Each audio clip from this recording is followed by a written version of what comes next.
ಆರ್ಥಿಕ ತಜ್ಞರನ್ನ, ಫಿನಾನ್ಷಿಯಲ್ ಅಡ್ವೈಸರನ್ನು ಕೇಳಿ. First term health insurance ಎರಡನ್ನ ಮಾಡಿಸ್ಕೊಳ್ಳಿ ಅಂತ ಹೇಳ್ತಾರೆ. ಹೆಲ್ತ್ ಇನ್ಶೂರೆನ್ಸ್ ಇಲ್ಲ ಅಂತ ಹೇಳಿದ್ರೆ ಏನು ಉಳಿತಾಯ ಮಾಡಿದ್ರು ಅಷ್ಟೇ, ನಾವು ಏನು ಇನ್ವೆಸ್ಟ್ಮೆಂಟ್ ಮಾಡಿದ್ರು ಅಷ್ಟೇ, ಒಂದು ಕಾಯಿಲೆ ಬಂದು, ಒಂದು ಕೆಟ್ಟ ಸೊಳ್ಳೆ ಬಂದು ಹಿಂಗೆ ಕುಟ್ಕಿದ್ರೆ ಎಲ್ಲ ಬ್ಯಾಂಕ್ ಬ್ಯಾಲೆನ್ಸ್ ಕಿತ್ತೋಗಿ ಸಾಲ ಮಾಡುವಂಥ ಪರಿಸ್ಥಿತಿ ಕೂಡ ಬರ್ಬೋದು.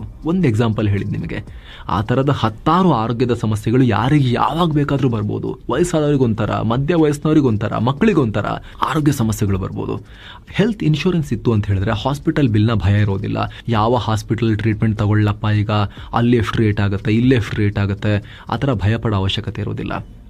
ಹಾಸ್ಪಿಟಲ್ನ ರೇಟ್ ಬಗ್ಗೆ ತಲೆ ಕೆಡಿಸ್ಕೊಳ್ಳದೆ ಎಲ್ಲಿ ಬೆಸ್ಟ್ ಟ್ರೀಟ್ಮೆಂಟ್ ಇದೆ ಆ ಆ್ಯಂಗಲ್ನಲ್ಲಿ ಥಿಂಕ್ ಮಾಡೋಕೆ ನೀವು ಶುರು ಮಾಡ್ತೀರಿ.